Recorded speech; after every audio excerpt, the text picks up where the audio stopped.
not long off the phone to, well, not really the doctors, but the treatment room. So I've booked in my bloods that the gynecologist has requested for fertility. These have to be taken on day 3, day 21 and day 25 of my cycle. I also had to get several other things, but yeah, so I've just booked them in. I've also rang the fertility clinic because I got a form to request an appointment for Darryl. Rang them to see have they received my letter or like how long it would be until we would get an appointment. They basically have said that their services are currently closed because of COVID. They have had to cancel all October and all November appointments. They still have had no word on when they can reopen, so until they get word of when they can reopen, they will not be rescheduling any of October or November's appointments. And then obviously they're not taking any new referrals until they've had their October and November appointments. So the girl on the phone basically said that we'll probably not even look at your letter until the new year, so then that will probably mean that we won't get an appointment probably for about 3 months after Christmas or more. I don't really know. Basically, the bloods I had to get done was like one for rubella. Like I got the vaccine obviously in school, but apparently if you have, like, I don't know the technical terms, but if you have like rubella in your body or like something like that, it can cause like common miscarriages, like, or recurrent miscarriages, sorry. So they obviously wanted to check what my levels of that was. And then I had to get tested for an infertility one, a thyroid one, and then 2 other different ones.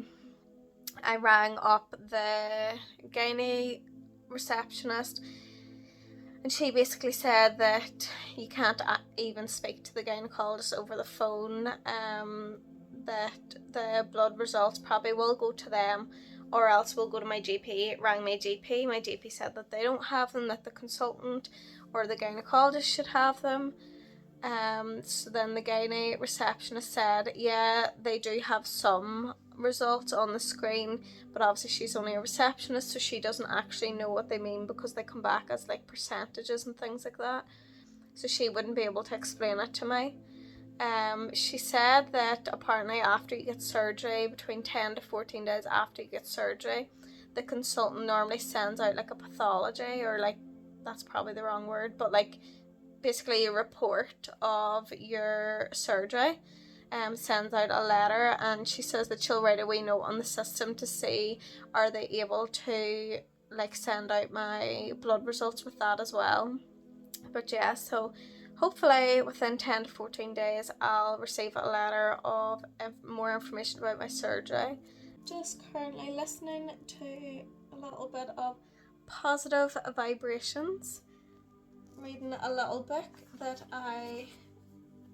my mum kindly got me from Evelyn McAleer. This is a girl from Galway, just about a life that you want, and obviously my hot water bottle because my stomach's still sore. But yeah, I'll keep you updated, and I'm just trying to be positive when I've had a bit of an emotional roller coaster. So we are day 12. Last night was the first night that I didn't wake to take painkillers. I did it like one night last week, but I woke up in severe pain, so I had started to take them during the night again. But yeah, I don't know, like, obviously I've never been through surgery before, and I reached out to a couple of people this morning. Just, I'm still finding it, like, I'm day 12, so I'm nearly 2 weeks post-op, but I'm finding, like, coughing, sneezing, laughing, all of that is still extremely sore. Even, like, getting up out of bed and, like, getting off the chair and stuff like that is still quite sore. Also finding whenever I've been walking about quite a bit or, like, trying to do things, whenever I get more tired, I get more sore as well. I don't know if that's a thing, but that's the way I've been feeling. I'm trying so hard to get up every day at a normal time, try and have a normal enough routine, like get breakfast and things in my, and then just do like things, like normal things, like go for a shower or like do my skincare, just stuff like that. And even just to get dressed, I know I'm still in my jammies just now, but even just to get dressed, just because it's so isolating, like being in the house, not being able to drive, like not being able to do things. It is very isolating, but I suppose it's just what I have to do. I need to give myself time to heal. Like my stitches and stuff have not come out yet, which I know the consultant told me I could take them out, but I don't really fancy that, so I'm just going to wait till they fall out themselves. I have been keeping the stitches and stuff covered whenever I'm in the shower, and then just like putting the bandages on them again, but I actually have no bandages left, so after the shower time I'm going to have to let them like just air. And I think I'm a wee bit anxious about that because I wouldn't want them to like catch on clothing or anything, but we'll see how that goes. I'm gonna try and keep like uploading like wee images and parts of videos and stuff just to show you how the recovery is going. I find it quite hard just to even know like what to expect after surgery, like whenever the consultant come in the day after my surgery to like let me know like that they found endometriosis and stuff like that. It was, I think I was just so relieved to hear that like I was right. Like I knew there was something wrong in my body, and just to hear somebody else actually be like, yes, you have this, I think I was just so relieved that like, and I didn't know what the recovery was going to include, so I didn't even know what to ask. The only thing I did ask was obviously when can I go back to work, or like how long will like I have to take off, and he did say at least 6 to 8 weeks. Well, I asked when can I shower too, because like showering and work obviously came to my head first, and he just said there's a 6-month review. So I just thought, oh yeah, that's grand, that's normal. But then now being out, like I feel like I've got so many questions. The consultant, he said it'll either be him or my gynecologist that I'll see at the 6th-month review. But like I have no contact details for him to get in contact with him or anything. I get lost inside my thoughts, and when I start to think, oh, the how close it starts to end up.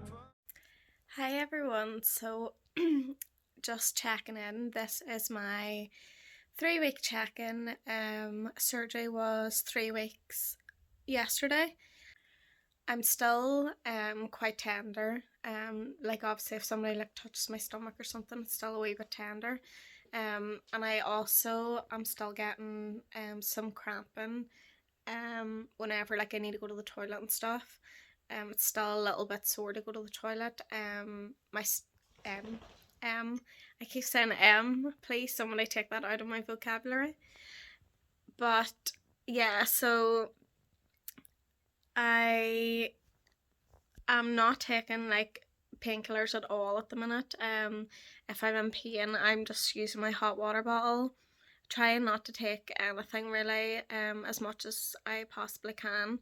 I hate taking painkillers. I'm not very good at taking them, so I try and avoid them when I can. Obviously, whenever I'm in excruciating pain and the hot water bottle isn't doing it justice, I will take them. I have been taking folic acid and a multivitamin in the morning time with my breakfast. This is just obviously to help see if I can conceive naturally. My skin is like completely breaking out right now. I don't know what's wrong with it. It's probably the mad makeup that I did yesterday is making a breakout, but whatever. As you can see today, I'm just sitting chilling in my dressing gown with my dogs. watching RuPaul's Drag Race.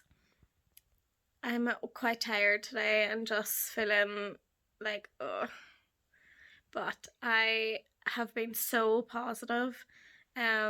So about 2 weeks after my surgery, is whenever I started to feel like a wee bit more myself. Obviously have been struggling like a little bit with pain in the evening times and stuff like that. But I've been so positive from about 2 weeks after surgery. Just like looking, like being in hospital and then getting this diagnosis and everything just really made me so grateful. So grateful that somebody eventually listened to me, but also so grateful for everything that I do have in life. Like, yes, I do have this diagnosis, but at the end of the day, like, things could be a lot worse. Like, there's people out there a lot worse off than me. So yeah, I'm just super grateful for everyone that I have in my life at the minute, who bring positive energy to me. And yeah, I'm just taking day by day. Being off work is still quite hard, but I know that my body's not ready to go back to work. Like, I can do a few things around the house, but still not any lifting or anything like that. So definitely I'm not ready to go back to work. My recovery was quite slow. The first like week and a half, like I literally did not know when I was gonna be normal again. Like, I still was finding it very hard to get up. I still was needing a lot of help with things like that. Even like to put on my socks and my trousers and things, like I struggled so hard, and I tried so hard to do so much for myself, but I struggled really hard. Another thing that I'm gonna say about the recovery, the blood clot injections, they were vile. They were actually vile.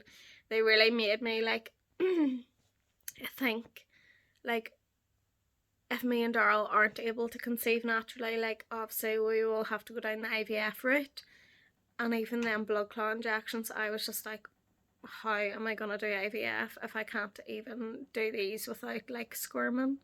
They're so stingy. Just like the first one is like sore whenever you put it in because you don't know what to expect, but then everyone after that, it's like it's fine going in because you know it's coming, but then it's that stinginess after. It's like, ugh. I wasn't told about them before my surgery, so if you are going in for surgery, be prepared to be doing injections. I got mine for 7 days after surgery. Not sure if everybody is the same, but be prepared to have to inject yourself in your stomach to prevent blood clots. I had my period a week after surgery, or just under a week after surgery, which floored me. I was so tired, so painful, headaches were really bad, just all the same symptoms that I would usually get from my period, really. I've had so many people text me on Instagram, so many people reaching out saying that they're going to go to the doctor and finally get seen, and just like even people that haven't got this condition but have texted me to say that they've watched the videos. It means so much to know that people out there are actually educating themselves on this, because until last year I knew nothing about this condition, and it affects so much of your life. It affects friendships, it affects work, like it just affects literally so much. I'm gonna actually try and document my fertility journey, and hopefully by next year we will have a little miracle baby. Fingers crossed. I'm putting it out to the universe now and hoping for the best. I tried so hard, but all these scars, they cut so deep, I bleed. I fell so fast from heaven, it's like someone clipped my wings. Morning. So it is now 9:15. I am just out from getting my bloods done. So today I got day 21 bloods done. I think they were testing my progesterone today or something like that, our fertility journey. But from today on, I'm gonna try and start to fill in wee bits and pieces, so then whenever it comes to actually becoming pregnant, we can upload some footage from what we did to get pregnant. So I will video some separate wee videos to do with what I've changed, what I've started doing, and yeah, just wee bits and pieces like that. But yeah, so today I got my bloods done, and that's me. I'm off today because I'm still off in the sick. I'm a wee bit flu today. My sinus would be quite bad, but I'm a wee bit sniffly.